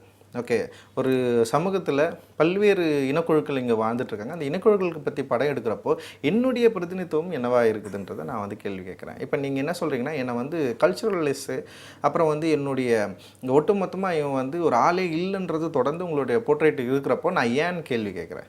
எதிர்க்கிற மனநிலை என்பது வந்து சாதி மனநிலைன்னு அப்படின்னு நீ சொல்லிட்டேன்னா, அப்போ உன்னை முதல்ல நீ வந்து மறுவிசாரணைக்கு உட்படுத்தணும்னு நான் சொல்கிறேன். முதல்ல வந்து உனக்குள்ளே இதை பற்றின அண்டர்ஸ்டாண்டிங்கே இல்லை. அப்படி அண்டர்ஸ்டாண்டிங் இருந்திருந்தா இப்போது அப்போ தான் அவங்ககிட்ட நான் கேள்வி கேட்க வேண்டியது இருக்குது. இப்போ பெரியாரையும் அம்பேத்கரையும் நீங்கள் என்னவா பார்க்குறீங்க? அம்பேத்கர் வந்து ஒரு அப்ரெஸ்டு கிளாஸ்லேருந்து வந்ததுனால, ஒரு டிப்ரெஸ்ட் கிளாஸ்லேருந்து வந்ததுனாலவே அவர் வந்து ஒரு ஜாதி மனநிலை உள்ள ஆளாக நீ பார்ப்பேன்னா, இல்லை வந்து பெரியாரை வந்து ஒரு வந்து சோகால் நீங்கள் சொல்லப்படுற உயர் சமூகத்திலேருந்து வந்து பேசுனதுனால அவர் ஒட்டுமொத்த மக்களுக்கான ஆளாக மாறுவார் அப்படின்னு நீ சொன்னால், அப்போ பிரச்சனை யார்கிட்ட இருக்குதுன்றது நம்ம வந்து முதல்ல யோசிக்கணும். இப்போ அம்பேத்கருமே பெரியாருமே வந்து ஒட்டுமொத்த மனித சமூகத்துக்காக பேசியிருக்காங்க. ரெண்டு பேரும் மனித சமூகத்தில் இருக்கிற நோயை தீர்ப்பதற்காக பேசியிருக்காங்க. இதில் வந்து ஒரு சார்பில்னு கிடையாது. ஒரு பிரச்சனையை எடுத்து பேசுகிறதுல இருக்கிற ஒரு விஷயம். அதனால் வந்து நீ எங்கேருந்து வர, அதனால தான் இவன் அவங்கள பற்றி பேசுகிறான்னா, இங்கே பேசவே இல்லையே அவங்கள பற்றி. அப்போ யார் பேசுவா? அப்போ அதை பற்றி நான் பேசினா வந்து நீ வந்து சார்புடைய ஆள், சாதிக்கு ஆதரவான ஆளுன்றது வந்து உன்னுடைய யோசனையில் இருக்கிற பெரிய பிரச்சனைன்னு நான் நினைக்கிறேன். அதை நீ சரி பண்ணிக்கிட்டு முதல்ல முயற்சி பண்ணணும். அதுக்கு தான் வந்து இங்கே இருக்கிற தத்துவங்களை படிக்கணும். இப்போ வந்து மார்க்ஸ் யார்? அவருக்கும் இந்த நிலத்துக்கும் என்ன சம்பந்தம்? ஆனால் மார்க்ஸ் எப்படி இந்த நிலத்தில் நம்ம வந்து ஃபிக்ஸ் பண்ண நம்ம ட்ரை பண்ணுறோம். மார்க்ஸ் நீ வந்து ஒரு யூத குலத்திலேருந்து வந்தவரும் நம்ம வந்து வெளிப்படையாக வேணால் புரிஞ்சுக்கலாம். அப்போ யூதர்களுக்கு ஆதரவான ஆளுன்னு நம்ம வந்து சொல்ல முடியுமா? அப்படி கிடையாது. அது மீறி மனித குலத்துக்கு சமூகத்துக்கு ஒட்டுமொத்தமாக இருக்கிற ஒரு தத்துவத்தை வந்து பேசுகிறாரு. இங்கே வந்து ஒரு ஈக்குவலிட்டியை க்ரியேட் பண்ணுறதுக்காக பேசுகிறார். அப்படி ஈக்குவலிட்டி க்ரியேட் பேசுகிறது வந்து ஒரு யூத குணத்திலிருந்து ஒரு சுப்பீரியர் குலத்திலேருந்து வந்து அவர் பேசுறதுனால இது ஒட்டுமொத்த மக்களுக்கானது அப்படின்னு நீ நினைக்கிற. அதே நேரத்தில் வந்து அம்பேத்கர் வந்து ஒரு அப்ரெஸ்ட் கிளாஸ்லேருந்து வந்ததுனால வந்து வெறுமனே அவர் பேசுறது எல்லாமே வந்து ஒடுக்கப்பட்ட மக்களுக்காக மட்டும்தான் அப்படின்னு நீ நினைக்கிறேன்னா பிரச்சனை வந்து மார்க்ஸ் கிட்டேயே பெரியார்கிட்டே கிடையாது, அவங்கள ஃபாலோ பண்ணுறவங்கிட்ட தான் இருக்குதுன்னு நான் நினைக்கிறேன். தமிழ் சினிமா உலகத்தில் இப்போது உங்களை எப்படி பார்க்குறாங்க? ஒரு அவுட் சைடராக பார்க்குறாங்களா, இல்லை ஐயோ இவர் டைரக்டராக போட்டால் எதாவது கான்ட்ரவர்ஷியலாக பண்ணுவாங்கன்னு பார்க்குறாங்களா, இல்லை அவர் சொல்கிறத சொல்லிட்டோம், படம் நல்லா போச்சுன்னா அது போதும், அந்த மாதிரி ஒரு ரொம்ப ப்ராக்டிக்கலாக அப்படின்னு பார்த்தா இங்கே வெற்றி தான் ரொம்ப முக்கியமானது. ஃபர்ஸ்ட் வந்து வெற்றி, கமர்ஷியல் வேல்யூ. நீ என்னன்னாலும் பேசிக்கலாம், படம் வந்து ஜெயிக்கணும். ஓகே, படம் ஜெயிச்சிட்டாலே வந்து இங்கே வந்து எந்த பிரச்சனையும். இப்போ படம் நான் பண்ணுறேன்னா வந்து இப்போ அட்டகத்திலே நான் என்ன படம் பண்ணுறேன்னு எல்லாருக்குமே தெரிஞ்சிருக்கும். அட்டகத்தை வச்சு தான் எனக்கு மெட்ராஸ் கிடச்சிது, மெட்ராஸ் வச்சு தான் கபாலி கிடச்சிது, கபாலி வச்சு தான் காலாவும் கிடச்சிது, காலாவை வச்சு தான் எனக்கு சில படங்கள் வந்து கிடச்சிருக்கு. இப்போ நான் பண்ண போகிற படங்களும் கிடச்சிருக்கு. அதனால் வந்து நம்ம என்ன கண்டென்ட்ன்றது வந்து கான்ட்ரவர்சியை டெஃபினட்டாக இங்கே க்ரியேட் பண்ணியிருக்கேன். நிறைய பேருக்கு வந்து ஒரு பெரிய இவன் எதுக்கு இங்கே வந்து இதை பற்றி பேசிட்டு இருக்கிறான், இந்த மாதிரி எதுவுமே இல்லையே அப்படின்லாம் வந்து இல்லாதவங்க அதை பற்றி பேசுகிறாங்க. இருக்கிறவங்க பயந்துருக்காங்க. இந்த இடத்த வந்து ஒரு சினிமாவுக்குள்ளே வந்து இது வந்து பேசுறதுனால வந்து என்ன நடந்துற போகுது, இல்லை இது நடக்குமா நடக்காதுன்னு பெரிய டிஸ்கஷனை வந்து கிரியேட் பண்ணியிருக்கேன். அதை பற்றி நமக்கு கவலை இல்லை. ஆனால் நான் வந்து என்ன நினைக்கிறேன்னா வந்து ஒரு ஃபிலிம் அப்படின்றதுக்கு முன்னாடி நான் நேர்மையாக இருக்கணும்னு நான் நினைக்கிறேன். அப்போ நான் அந்த நேர்மையை நிரூபிக்கிறப்போ டெஃபினட்டாக எனக்கு வந்து படங்கள் கிடைக்கும். மற்றவங்க என்னை பற்றி யோசிக்கிறாங்கன்றதை பற்றி நான் இன்றைக்கி வரைக்கும் கவலைப்பட்டதே இல்லை. என்னுடைய தேவை அப்படின்றது வந்து நான் படம் பண்ணணும், என்னுடைய படத்தில் நான் நினைக்கிற அரசியலை வந்து பேசணும் அப்படின்றது நான் ரொம்ப வெளிப்படையாக தான் இருக்கிறேன். யார்கிட்ட நான் மறைச்சி பேசியோ இல்லை வந்து பொய் சொல்லியோ நான் ஒரு படத்தை வந்து இன்றைக்கி வரைக்கும் வந்து வாங்கினதே கிடையாது. அதனால் வந்து நான் ஐம் வெரி ஓப்பன். அதனால் நீ என்னவா நினைக்கிறன்றதை வந்து நான் யோசிக்கல நான் நினைக்கிறேன். ஆக்சுவலி அதை பற்றி எனக்கு கவலையே இல்லை. நீங்கள் உங்களை ஒரு ஃபில்ம் மேக்கராக பார்க்குறீங்களா, இல்லை ஃபில்ம்ஸை ஒரு மீடியமாக யூஸ் பண்ணுற சோஷியல் ஆக்டிவிஸ்ட்டாக பார்க்குறீங்களா? இது கொஞ்சம் வந்து ஒரு முக்கியமான கேள்வி தான் நான் நினைக்கிறேன். அடிப்படையில் நான் வந்து ஒரு ஆர்டிஸ்ட்டாக இருக்கணும்னு தான் நான் ட்ரை பண்ணிட்டே இருக்கேன். ஆனால் என்னுடைய ஆர்ட்டு என்ன பண்ணுது அப்படின்றது வந்து ரொம்ப முக்கியமானதாக நான் பார்க்குறேன். இப்போது எனக்கு வந்து ஃபிலிம் மேலே ஒரு பேஷனோ இதுவும் இல்லாமல் நான் இந்த இண்டஸ்ட்ரிக்கு வந்திருக்க முடியாது. ஒரு ஃபிலிமை பார்க்குறப்போ அது என்னை வந்து பயங்கரமாக ஆட்கொள்ளுது. நான் படம் பண்ணணும்னு தூண்டுது, நீ வந்து ஃபிலிம் மேக்கராக மாறுன்னு சொல்லுது. ஆனால் ஃபிலிம் மேக்கருக்குள்ளே நான் பேசுகிற அரசியல் வந்து இங்கே வந்து என்னுடைய கான்டெஸ்ட், அதாவது நான் உள்ள அடக்கத்தை தாண்டி வெளியே போய் ரீச் ஆகுது. ஒரு படத்தை நான் எப்படி டிசைன் பண்ணுறேன், படத்தை வந்து நான் எப்படி ஒர்க் பண்ணுறேன், இதை மீறி நான் பேசுகிற சில வார்த்தைகள் தான் இன்றைக்கி வந்து பயங்கர பாப் ஆகுது. அது பாப்பப் ஆகுது, அதை பற்றி பயங்கரமாக பேச ஆரம்பிக்கிறாங்க, டிஸ்கஷன் பண்ணுறாங்க. ஆனால் என்னுடைய கலை நயத்தை பற்றியோ நான் உருவாக்கின ஸ்ட்ரக்சர் பற்றியோ வந்து பேசுனது ரொம்ப ரொம்ப கம்மி தான் இங்கே. ஆக்சுவலி நான் வந்து கரெக்டாக தான் இருக்கிறேன் எனக்கு தெரிஞ்சு. நான் பீங் ஃபிலிம் மேக்கர், நான் வந்து என்னுடைய ஃபிலிமில் நான் என்ன சொல்லணுன்றது வந்து எனக்கு ரொம்ப முக்கியமாக தெரியுது. இப்போ நீங்கள் வாங்கர் வாய் வந்து நம்ம எடுத்துக்கலாம். வாங்கர் வாய் வந்து ஒரு மெலோ ட்ராமா கதை சொல்கிற ஒரு ஆள். அவருடைய படங்களில் பயங்கரமாக வந்து மனித உணர்வுகளை பற்றி அதிகமாக பேசுவார். அப்போ நீங்கள் அவர் போய்ட்டு வந்து நீங்கள் வந்து சைக்காலஜிஸ்டான்னு நம்ம கேட்டால் அவர் கோவப்படுவாரா கோவப்பட மாட்டாரா? நீங்கள் போய்ட்டு நீங்கள் வந்து ஏன் மனித உணர்வுகளை பற்றியே பேசுகிறீங்க, அப்படின்னா நீங்கள் ஒரு ஃபிலிம் மேக்கரா இல்லை சைக்காலஜிஸ்டா அப்படின்னு சொல்லிட்டு அவர் கேட்ட கேள்வியில் உங்களுக்கு கோவமா? இல்லை எனக்கு கோவம் வரல. ஆனால் பொதுவாக நான் அப்படி யோசிக்கிறேன். ஓகே, இந்த கேள்வி எங்கேருந்து வருதுன்னு யோசிக்கிறப்போ ஒரு வாங்கர் வாயை போய்ட்டு நம்ம அப்படி வந்து பேசவே முடியாது. ஏன்னா வந்து மனித உணர்வுகளை பற்றி பேசுறதுனால வந்து மற்றவங்களுக்கு அந்த கான்ட்ராஸ்ட் வந்து கிரியேட் ஆகாமல் நம்மளை பற்றி தான் இதை பேசுகிறான், பொதுத்தன்மையாக மாறுது. இங்கே வந்து நான் அதே மனித உணர்வுகளை பற்றி தான் நான் பேசுகிறேன். ஆனால் மனித உணர்வுக்குள்ளே இருக்கிற சாதி முரண்களை பற்றியும் வர்க்க முரண்களை பற்றியும் பெண்கள் பற்றியான சுய மதிப்பீடு பற்றியும் நான் பேசுகிறப்போ வந்து நான் எதிரில் இருக்கிறவங்க கோவப்படுறான். ஃபஸ்ட்டு இவன் எதுக்கு என்னை பற்றி திட்டுறான், என்னை பற்றி பேசுகிறான், என்னை பற்றி டிஸ்கஷன் பண்ணுறான் அப்படின்னு அவனுக்கு கோவப்படுறப்போ வந்து ஃபிலிம்லேருந்து விலகி பர்சனலாக மாறுது. இது அந்த பர்சனல் மாறுறப்போ தான் வந்து ஃபிலிம் மேக்கிங்க்கும் வந்து ஃபிலிமுக்கும் வந்து என்னுடைய கருத்தும் வந்து நான் ஃபிலிம்லேருந்து விலகி என்னுடைய கருத்து அவனுக்கு ரொம்ப ஸ்ட்ரெயிட்டாக போகுது. அப்போ கருத்தும் வந்து பேசிக்குது.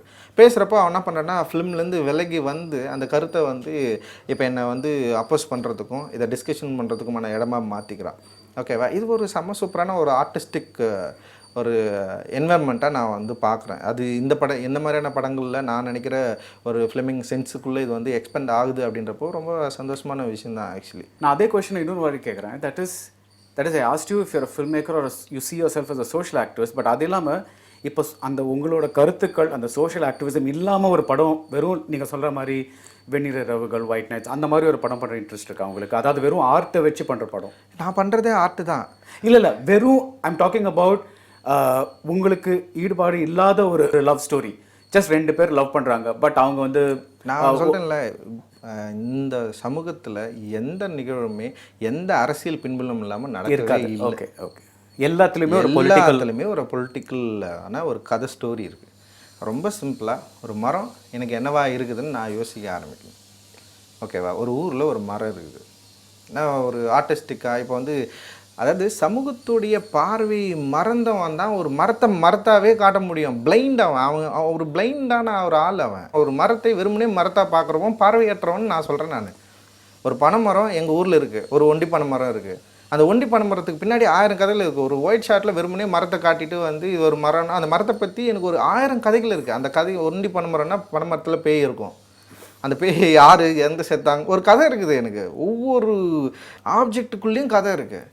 அந்த ஆப்ஜெக்டுக்குள்ள கதையில் பயங்கரமான ஒரு சோஷியல் ஒரு என்ன சொல்கிறது அது பிணைப்பு இருக்குது. அப்போ அது வந்து நான் வந்து ஒரு கதையை வந்து வெறுமனே வந்து ஆர்ட்டு, அதாவது நான் எந்த பிரச்சனையும் பற்றி பேசாமல் இருந்தால் அது ஆர்ட்டுன்னா அதுவே பயவே அயோக்கித்தனம். அது என்னால் ஏற்றுக்க முடியாது. ஆக்சுவலி எல்லாத்துலேயுமே ஒரு இஷ்யூ இருக்குது. அந்த இஷ்யூவை நான் எப்படி ஹேண்டில் பண்ணுறன்றது தான். சரி, நான் ஒரு ஆர்குமெண்ட்டுக்காக கேட்குறேன். ஒரு வெண்ணிரவுகள் எடுத்துக்கலாம், white nights. It's a story of இந்த கேர்ள் வந்து இந்த she says she loves him. அந்த கை கோஸ் அவே. அவனுக்காக வெயிட் பண்ணிகிட்டே இருக்காங்க. அவங்க வந்து ஆனால் அவங்க இன்னொருத்தர் மீட் பண்ணுறாங்க. ஸோ அந்த மாதிரி ஒரு கதை. அதில் நீங்கள் சோஷியலாக என்ன பார்க்குறீங்க? அந்த ஃபெமினிசம் இருக்குது. அது தன்னுடைய உறவை தான் தேர்ந்தெடுக்கிற உரிமை அதில் இருக்குது. ஆனால் நிறைய ஃபெமினிஸ்ட்க்கு அந்த படம் பிடிக்காது, அந்த கதை பிடிக்காது. ஸோ சொல்கிற ஒரு பெண் பற்றிய உரையாடலை, பெண் பற்றிய கருத்தை பெண் வந்து ஒரு ப்ரொஜெக்ட் பண்ணி ஃப்ரண்ட்டில் வைக்கிறதே ஒரு பெரிய ஒரு சோசியலான பிரச்சனை தானே அது.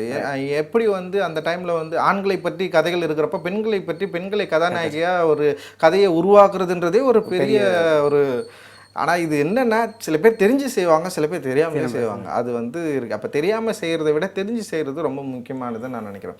ஒவ்வொரு காட்சிக்கும், ஒவ்வொரு கருத்துக்கும், ஒவ்வொரு வசனத்துக்கும் இங்கே பெரிய இம்பார்ட்டன்ஸ் இருக்குது. ஆக்சுவலி அந்த இம்பார்ட்டன்ஸை புரிஞ்சுக்கணும். அதுதான் வந்து சோஷியல் ரெஸ்பான்சிபிலிட்டின்னு நான் சொல்கிறேன். நான் இந்த சமூகத்தை புரிந்து கொள்வதற்கு நீ முயற்சி செஞ்சேன்னா டெஃபினட்டாக உன் கதையில் வர பிரச்சனைகளை உன்னால் ஈஸியாக ஹேண்டில் பண்ண முடியும்னு நான் நினைக்கிறேன். நான் எல்லாமே இங்கே சமூக மதிப்பீடின் அடிப்படையில் சமூகத்தில் இருந்து தான் வருது எல்லாமே. இப்போ நான் வந்து ஒரு ஆர்ட்டை க்ரியேட் பண்ணுறேன்னா ஒரு ஆர்ட் எனக்கு என்னவா இருக்குன்னா ஃபஸ்ட்டு ஒரு விஷுவலாக இருக்குது. நான் பார்க்குறேன். இப்போ நீங்களாக இருக்கலாம், இவராக இருக்கலாம், யாராக ஒருத்தருனாலும் இருக்கலாம். அவரை நான் பார்க்குறப்போ அவங்க எனக்குள்ளே போகிறப்போ என் உடல் வந்து ஒரு ரசாயன மாற்றத்தை வந்து உருவாக்குது.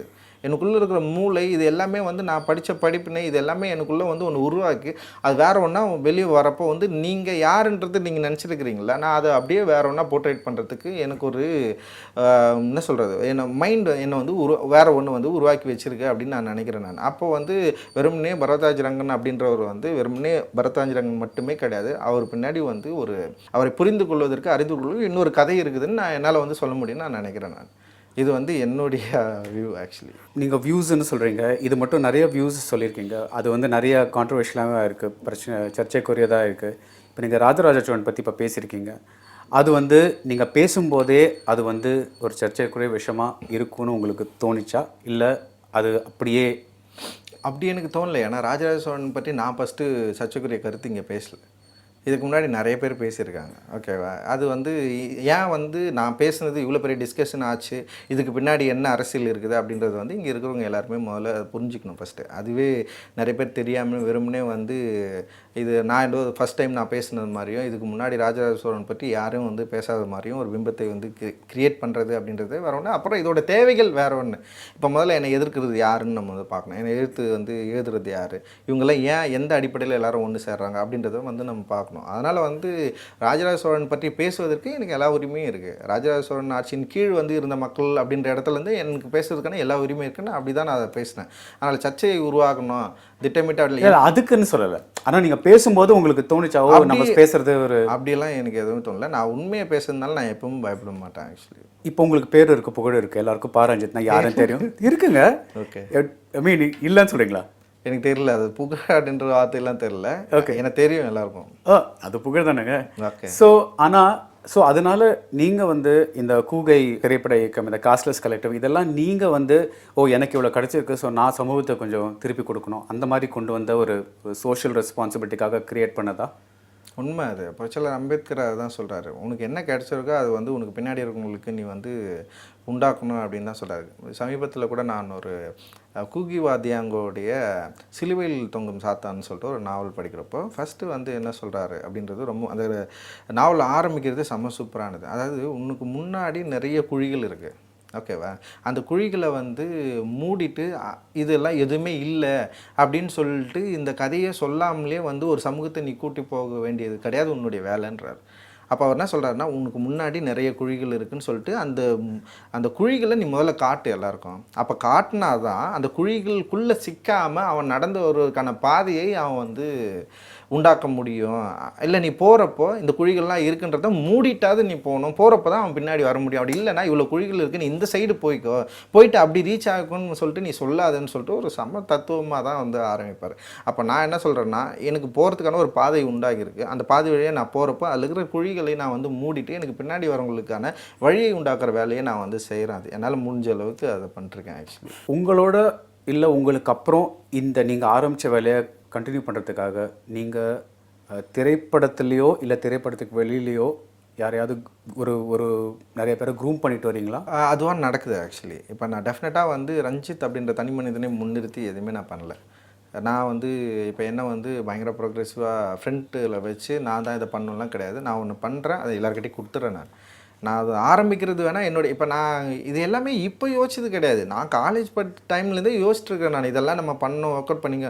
அப்போ எனக்கு ஒரு வாய்ப்பு கிடைக்கிறப்ப நான் பண்ணி ட்ரை பண்ணுறதே இப்போ நான் இருக்கிற காலத்தில் நான் இதை பண்ணுறேன். நான் இல்லாதப்போ டெஃபினட்டாக இது நடக்கும் அப்படின்னு நான் நினைக்கிறேன். அது வந்து நான் என் பின்னாடி இருக்கிறவங்க மட்டும்தான் இதை பண்ணுவாங்களும் கிடையாது. என்னை பார்த்து இப்போ நான் பேசுகிறத பார்த்து இல்லை இங்கே நடக்கிறத பார்த்து இன்ஸ்பயர் ஆனால் ஏதோ ஒரு குரூப்பு ஏதோ ஒரு இடத்துல டெஃபினட்டாக இது ஸ்டார்ட் பண்ணுவாங்க. ஏன்னா இங்கே எப்போவுமே ஒரு ஸ்டார்ட் அப் தான் தேவைப்படுது. யார் முதல்ல ஸ்டார்ட் பண்ணி விட்டுறாங்க அப்படின்னு தான். நான் ஸ்டார்ட் பண்ணி விட்டேன்னா என் பின்னாடி வரவங்க தான் இதை பண்ணுவாங்கலாம் கிடையாது.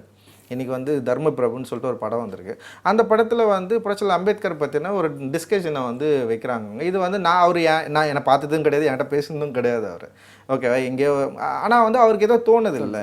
அதோடு வந்து இன்றைக்கி வந்து தமிழ் சினிமாவில் வந்து இன்றைக்கி வந்து பொலிட்டிக்கலாக பேசணும், பொலிட்டிக்கலாக டிஸ்கஷன் பண்ணணும், இந்த மாதிரியான படங்களை எடுக்கணுன்றது வந்து இப்போ ஏன் அதிகமாக தோணுதுன்றதை நம்ம வந்து கொஸ்டின் பண்ண வேண்டியது இருக்குது. அப்போ அவங்க எல்லாருமே என் கூட பேசுகிறவங்களா? என்கிட்ட டெஃபினட்டாக முரண்படுறவங்க எக்கச்சக்கமான பேர் இருக்கிறாங்க. ஆனால் இந்த டிஸ்கஷன் பப்ளிக் மத்தியில் ஒரு அவேர்னஸை க்ரியேட் பண்ணுது, இல்லை வந்து ஒரு கனெக்ஷனை க்ரியேட் பண்ணுது, இதுக்கான ஒரு ஆர்வம் இருக்குது அப்படின்றத வந்து என்னுடைய திரைப்படங்கள் வந்து வெளிப்படுத்துறதுனால இங்கே இருக்கிற மற்ற கலைஞர்கள் டெஃபினட்டாக இது வந்து பேசுகிறதுக்கு வந்து தயாராகிறாங்க, தைரியமாக இருக்கிறாங்க அப்படின்னு நான் நினைக்கிறேன். முன்னாடி வந்து நல்லா தெரியும் எனக்கு அம்பேத்கர் படம் பேசுகிறது, அம்பேத்கரை பற்றி பேசுவதே இங்கே வந்து ஒரு பெரிய சிக்கலாக இருந்தது மெயின் ஸ்ட்ரீம் இதில். ஆனால் இப்போ வந்து அம்பேத்கர் சினிமாவில் மெயின் ஸ்ட்ரீம்லேயே கூட மெயின் ஸ்ட்ரீம் பிளாட்ஃபார்ம் நீங்கள் எதனால் நீங்கள் வந்து அதை சொல்லலாம். ஆனால் இன்றைக்கி அப்படி கிடையாது. இன்றைக்கி வந்து அம்பேத்கரை பற்றி பேசுவது என்பது வந்து பயங்கர தவறானதோ இல்லை வந்து அதனால் வந்து நமக்கு ஏதோ வாய்ப்பு கிடைக்காம போனதோ அப்படின்லாம் யாரும் பயப்படலை. இன்றைக்கி அந்த ஓப்பன்னஸ் இப்போ குறைந்தபட்சம் ஒரு 4-5 வருஷத்தில் இது உண்டாகிருக்கு. அப்படின்றப்போ வந்து இது நான் மட்டுமே உருவாக்குனது கிடையாது. இதுக்கு நிறைய பெரிய போராட்டங்கள் இருக்குது. எனக்கு முன்னாடி நிறைய பேர் இதுக்காக போராடிருக்காங்க. அந்த போராட்டத்தின் விளைவாக நான் வந்திருக்கிறேன். இப்போ என்னை ஒட்டி நிறைய பேர்கள் டெஃபினட்டாக வருவாங்க. அது என்கிட்டருந்து தான் வருவாங்கலாம் கிடையாது. இப்போது நீங்கள் இருக்கிற நிலைமையை பார்த்து இல்லை நீங்கள் பண்ணுறதை பார்த்து உங்கள் ஊரில் இருந்தவங்க, உங்களோட வளர்ந்தவங்க, உங்கள் ஃப்ரெண்ட்ஸாக இருக்கட்டும், உங்கள் அப்பா அம்மாவாக இருக்கட்டும், அவங்க என்ன நினைக்கிறாங்க? அவங்களுக்கு என்னென்னா இப்போது டெஃபினட்டாக வந்து இப்போ நான் பண்ணுறது மேலே அவங்களுக்கு ஒரு பெரிய சந்தோஷம் இருக்குது. அந்த சந்தோஷத்தின் கூடவே ஒரு பயமும் இருக்குது. இப்போ மற்றவங்கள மாதிரி வந்து நீ படம் பண்ணிட்டு வரலாம்ல, அவங்க அதுதானே யோசிப்பாங்க. இப்போ இங்கே நிறைய இயக்குனர்களுக்கு பெரிய வாய்ப்பு கிடைத்த, பெரிய நடிகர்கள் கூட வாய்ப்பு கிடைத்த இயக்குனர்களும் இருக்கிறாங்க. இப்போ அவங்க வந்து என்னென்னா இதை பற்றி யோசிக்கிறாங்களா இல்லையான்னு கிடையாது. ஆனால் பொது சமூக நிலையை ஒட்டி திரைப்படங்களை எடுத்துகிட்டு இப்போ அவங்க வந்து சம்பாதிச்சுட்டு போகிற ஒரு சூழல் இருக்கிறப்போ வந்து நீ இது மாதிரியான பிரச்சனைக்கான கருத்துக்களை பற்றி எப்போவுமே எங்கள் அப்பா அம்மா என்னை பற்றி நீ ஏன் பேசுகிறேன்னு கேட்டு பயந்ததில்லை. ஆனால் வந்து வேற ஒரு பயம் இருக்குல்ல அவங்களுக்கு, வாழ்க்கை பற்றின ஒரு அச்சமோ பயமோ இருக்கும்ல, அந்த பயம் இருக்க தான் செய்யும். அது ஆதரவும் இருக்கிறது, பயமும் இருக்கும் எங்கள் அப்பா அம்மா. நீங்கள் என்ன சொல்கிறீங்க? என்ன அவங்க கேட்டால் என்ன சொல்லுவீங்க? ஏன் இந்த மாதிரி பண்ணுற அப்படின்னா? நம்ம பேசாம ஆகணும், நம்ம பேசலைன்னா வேறு யாருமா பேசுவாங்க. எங்கள் அம்மா ரீசெண்டாக கேட்டாங்க. நான் சொன்னேன், இது நான் பேசணும், எனக்கான ஒரு வாய்ப்பு கிடச்சிருக்கு, நான் பேசலைன்னா வேறு யார் பேச போகிறாங்க அப்படின்றது வந்து நான் ஃபிக்ஸ் பண்ணி வச்சுருக்கேன். அதனால் நான் பேசி தான் ஆவேன், வரதை நம்ம சமாளிக்கலாம் அப்படின்னு சொல்லலாம். ஏன்னா இப்போ என் ஒய்ஃபை வந்து அதான் சொல்லுவாங்க, நீ பேசுனது உண்மையாக பொய்யான்னு கேட்பாங்க. உண்மை தானே, அப்புறம் நீ எதுக்கு பயப்படுற, அவ்வளோதான். அவ்வளோதான். Thank you sir. தேங்க்யூ. ரொம்ப நன்றி. வணக்கம். ஃபிலிம் கம்பெனியன் சவுத் மூலமாக உங்ககிட்ட பேசுகிறதுக்கு நான் ரொம்ப சந்தோஷப்படுறேன். மறக்காமல் சப்ஸ்கிரைப் பண்ணுங்கள். மகிழ்ச்சி.